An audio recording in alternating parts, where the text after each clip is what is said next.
This oil sketch by Rubens portrays the incident that sets the Iliad in motion. The Iliad begins with the Trojan War long underway and an invocation by Homer.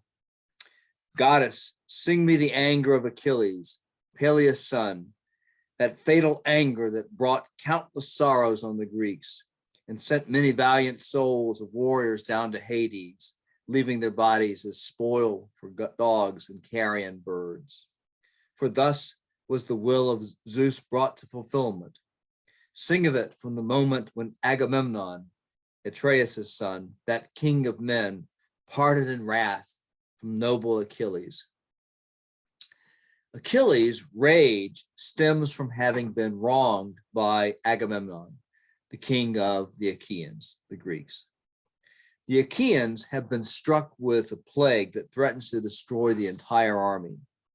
Agamemnon discovers that the plague is a punishment from the gods and can only be stopped if he gives up Chryseis, a captured Trojan woman he has taken as a prize.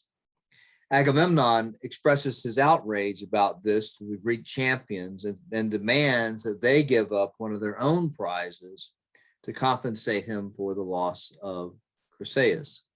And I'll say parenthetically that this is obviously a period in remote times where women were taken as kind of a reward and obviously treated as objects. Regrettably, that way of treating women has not disappeared from the world. Well, Achilles tries to point out how unfair it would be for Agamemnon, having lost his own prize, to take a prize from one of his other warriors.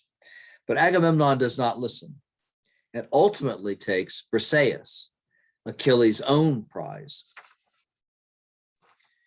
In Rubens' depiction of the episode, the outraged Achilles is shown drawing his sword while being restrained by Athena. Agamemnon is rising from his throne and is being restrained by his arm by the wise Nestor, his most trusted advisor. Achilles storms off, refusing to take any further part in the war.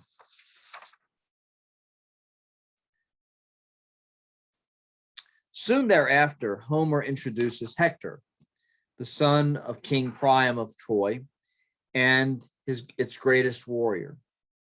Achilles is a great warrior also, but essentially fights for no one but himself. His loyalty to the Achaeans has always been tenuous. And with Agamemnon's insult, Achilles has walked away from their cause entirely. But Hector is deeply devoted to his father and to Troy, and at the same time, very much devoted to his wife, Andromache, and infant son, Astyanax. In a famous passage from the Iliad, Andromache pleads with Hector to remain, but he replies, "Wife, I too have thought upon all of this, but with what face should I look upon the Trojans, men or women, if I shirked battle like a coward?" Then he approaches his son, Astyanax. He stretched his arms toward his child, but the boy cried and nestled in his nurse's bosom, scared at the sight of his father's armor and at the horsehair plume that nodded fiercely from his helmet. His father and mother laughed to see him, but Hector took the helmet from his head and laid it all gleaming upon the ground. Then he took his darling child, kissed him, and dandled him in his arms, praying over him the while to Zeus and to all the gods.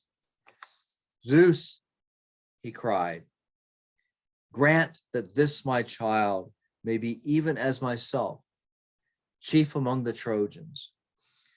Let him be not less excellent in strength, and let him rule Ilius, Troy, with his might. Then may one say of him as he comes from battle, the son is far better than the father. May he bring back the blood-stained spoils of him whom he has laid low, and let his mother's heart be glad. With this, still quoting Homer, with this, he laid the child again in the arms of his wife, who took him to her own soft bosom, smiling through her tears.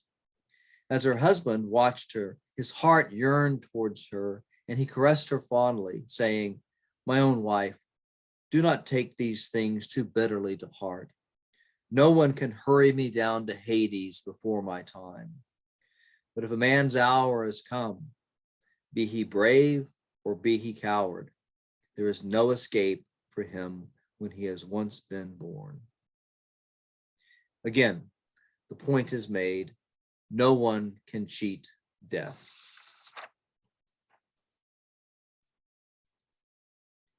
Achilles has no wife and is close to no one save his friend Patroclus. It is commonly thought that the classical Greeks would have regarded them as lovers, although Homer nowhere says so.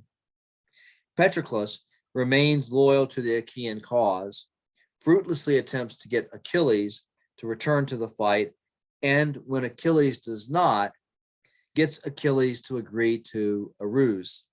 He, Patroclus, will don Achilles' distinctive armor and helmet and go into battle.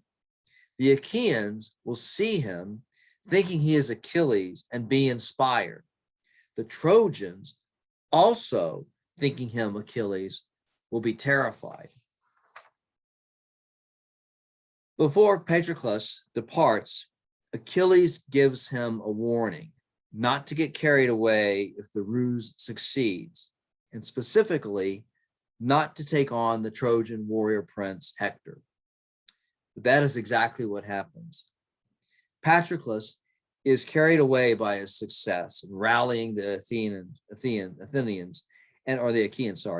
and by his own feats in combat, and ultimately pressing forward into battle, finds himself face to face with Hector, who recognizes him and unceremoniously kills him.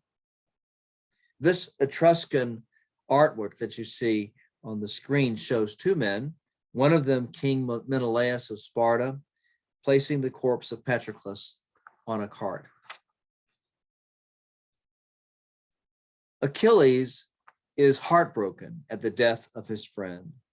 The death of Patroclus causes him to rejoin the Achaean cause, but in the service of seeking personal revenge against Hector. Achilles seeks Hector out to fight in single combat. Hector is at first unnerved by Achilles and runs away 3 times around the city of Troy, in fact, but eventually turns to face Achilles and tries to strike a bargain that they agree that whichever one of them dies in the fight, the other will pledge to treat the body of the other with respect.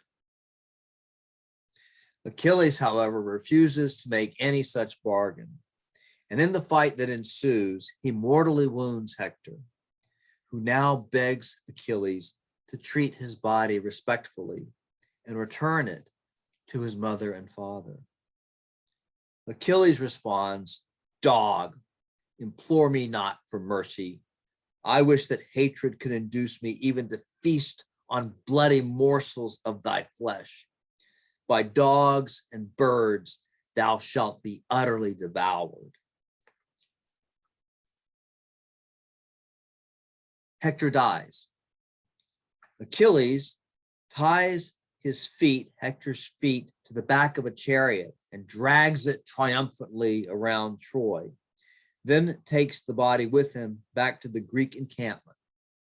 Still enraged, he kills 12 prisoners of war, Trojan prisoners of war, and throws them on the funeral pyre of his dead friend Patroclus.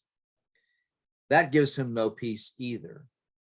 At night, he barely manages to sleep. Each morning, he arises and drags Hector's corpse around the mound of Patroclus' funeral pyre. Achilles' response to Agamemnon's betrayal of what was right, his taking of Briseis, is thus another betrayal of what's right, the desecration of the body of his slain foe.